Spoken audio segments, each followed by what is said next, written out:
ഓഖി, ബിബർജോയ്, ഇപ്പോൾ മോന്ത. ആരാണ് ഈ ചുഴലിക്കാറ്റുകൾക്ക് പേരിടുന്നത് എന്നറിയാമോ? ആന്ധ്ര ഒഡീഷ തീരങ്ങളിൽ മോന്ത ചുഴലിക്കാറ്റ് മുന്നറിയിപ്പ് നിലവിലുണ്ട്. ആശയക്കുഴപ്പം ഒഴിവാക്കാനാണ് ചുഴലിക്കാറ്റുകൾക്ക് പേര് നൽകുന്നത്. ഇതിന് പിന്നിൽ കൃത്യമായ മാനദണ്ഡങ്ങളും അന്താരാഷ്ട്ര സംഘടനകളുടെ പങ്കുമുണ്ട്. ആന്ധ്ര തെക്കൻ ഒഡീഷ തീരങ്ങളിൽ ചുഴലിക്കാറ്റ് മുന്നറിയിപ്പ് കാലാവസ്ഥാ വിഭാഗം നൽകിയിട്ടുണ്ട്.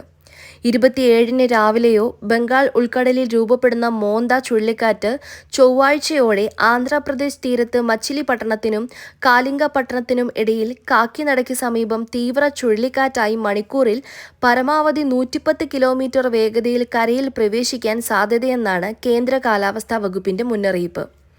എന്തിനാണ് ചുഴലിക്കാറ്റുകൾക്ക് ഇത്തരത്തിൽ പേര് നൽകുന്നത്? ആര്, എങ്ങനെയാണ് ഈ പേര് തിരഞ്ഞെടുക്കുന്നത് എന്ന് മനസ്സിലാക്കാം. ട്രോപ്പിക്കൽ സൈക്ലോണുകൾ അഥവാ ഉഷ്ണമേഖലാ ചുഴലിക്കാറ്റുകൾ ഒരാഴ്ചയോ അതിൽ കൂടുതലോ നീണ്ടു നിൽക്കുന്നവയാണ്. ഒരേ സമയം ഒന്നിലധികം ചുഴലിക്കാറ്റുകൾ രൂപപ്പെടാനും സാധ്യതയുണ്ട്. ഇവയെ നിരീക്ഷിക്കുന്നതിനും മുന്നറിയിപ്പുകൾ നൽകുന്നതിനും ഉണ്ടാകുന്ന ആശയക്കുഴപ്പം ഒഴിവാക്കാനാണ് ഓരോ ചുഴലിക്കാറ്റിനും കൃത്യമായി പേരുകൾ നൽകുന്നത്. അക്ഷാംശ രേഖാംശ വിവരങ്ങൾ ഉൾപ്പെടുത്തി മുന്നറിയിപ്പുകൾ നൽകുമ്പോൾ കാലാവസ്ഥാ വിദഗ്ധരല്ലാത്തവർക്ക് അത് മനസ്സിലാക്കാൻ ബുദ്ധിമുട്ടായിരിക്കും. എന്നാൽ ഒരു പേര് നൽകിയാൽ സാധാരണക്കാർക്ക് പോലും എളുപ്പത്തിൽ കാര്യങ്ങൾ മനസ്സിലാകും. കഴിഞ്ഞ നൂറ്റാണ്ടിന്റെ തുടക്കത്തിൽ പേര് നൽകൽ ഏകദേശം യാദൃച്ഛികമായിരുന്നു. ഉദാഹരണത്തിന്, ഒരു അറ്റ്ലാന്റിക് ചുഴലിക്കാറ്റ് ആൻജെ എന്ന ബോട്ട് തകർത്തപ്പോൾ ആ ചുഴലിക്കാറ്റിനെ ആൻജെസ് ഹറിക്കെയിൻ എന്ന് വിളിക്കുകയുണ്ടായി. പിന്നീട് ചുഴലിക്കാറ്റുകൾക്ക് സ്ത്രീകളുടെ പേര് നൽകാനുള്ള രീതി ആരംഭിച്ചു. പേര് നൽകൽ രീതി മെച്ചപ്പെടുത്തുന്നതിന്റെ ഭാഗമായി പേര് അക്ഷരമാലാക്രമത്തിൽ തിരഞ്ഞെടുക്കാൻ തുടങ്ങി. ഉദാഹരണത്തിന്, ഒരു വർഷത്തിലെ ആദ്യ ചുഴലിക്കാറ്റിന് ആൻ എന്ന പേര് ലഭിക്കും. ദക്ഷിണാർദ്ധഗോളത്തിൽ രൂപപ്പെടുന്ന ചുഴലിക്കാറ്റുകൾക്ക് പിന്നീട് പുരുഷന്മാരുടെ പേര് നൽകാനും തുടങ്ങി. ലോകത്തെ 6 റീജിയണൽ സ്പെഷ്യലൈസ്ഡ് മീറ്റിയറോളജിക്കൽ സെന്ററുകളും 5 ട്രോപ്പിക്കൽ സൈക്ലോൺ വാർണിംഗ് സെന്ററുകളുമാണ് പേരുകളുടെ പട്ടിക തയ്യാറാക്കുന്നത്.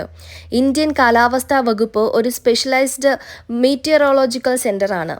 ബംഗ്ലാദേശ്, ഇന്ത്യ, ഇറാൻ, മാലിദ്വീപ്, Myanmar, Oman, Pakistan, Qatar, Saudi Arabia, Sri Lanka, Thailand, UAE, Yemen എന്നീ 13 രാജ്യങ്ങൾക്ക് ചുഴലിക്കാറ്റ് മുന്നറിയിപ്പുകൾ നൽകുന്നതും പേര് പട്ടികയിൽ നിന്ന് തിരഞ്ഞെടുക്കുന്നതും ഡൽഹി RSMC ആണ്. ഇന്ത്യൻ മഹാസമുദ്രം, ബംഗാൾ ഉൾക്കടൽ, അറബിക്കടൽ എന്നിവിടങ്ങളിൽ രൂപപ്പെടുന്ന ചുഴലിക്കാറ്റുകൾക്ക് ഈ രാജ്യങ്ങൾ നിർദ്ദേശിക്കുന്ന പേരുപയോഗിക്കുന്നു. പേര് നിഷ്പക്ഷമായിരിക്കണം. ജാതി, മതം, വർഗം, വർണ്ണം, രാഷ്ട്രീയം, ലിംഗം എന്നിവയുമായി ബന്ധപ്പെട്ട വിവേചനങ്ങൾ ഒഴിവാക്കണം. ഒരു ജനവിഭാഗത്തിനും മനോവേദന ഉണ്ടാക്കുന്നതാകരുത്. ക്രൂരമോ പരുഷമോ ആയ വാക്കുകൾ ഉപയോഗിക്കരുത്.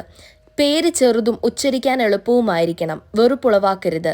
പേര് 8 അക്ഷരങ്ങളിൽ കവിയരുത്. നിർദ്ദേശിക്കുന്ന പേര് ഉച്ചാരണവും ശബ്ദരേഖയും സഹിതം നൽകണം. ഈ മാനദണ്ഡങ്ങൾക്ക് വിരുദ്ധമായ പേര് നിർദ്ദേശിച്ചാൽ ട്രോപ്പിക്കൽ സൈക്ലോൺ പാനലുകൾക്ക് അവ നിരസിക്കാൻ അധികാരമുണ്ട്. പ്രാദേശിക വിവേചനം ഒഴിവാക്കാൻ ഒരേ രാജ്യത്തെ വിവിധ ഭാഷകളിൽ നിന്നുള്ള പേര് ഉൾപ്പെടുത്താറുണ്ട്. 2017-ൽ ഇന്ത്യൻ തീരത്ത് നാശം വിതച്ച ഓഖി ചുഴലിക്കാറ്റിന് പേര് നൽകിയത് ബംഗ്ലാദേശാണ്. ഓഖി എന്ന വാക്കിന്റെ അർത്ഥം കണ്ണ് എന്നാണ്. ഇപ്പോൾ മോന്ത എന്ന ചുഴലിക്കാറ്റിന് പേര് നൽകിയിട്ടുള്ളത് തായ്ലൻഡാണ്.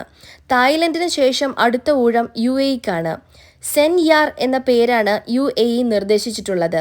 തേജ്, ആഗ് തുടങ്ങിയ പേരുകളാണ് ഇന്ത്യ നിർദ്ദേശിച്ചിട്ടുള്ളത്.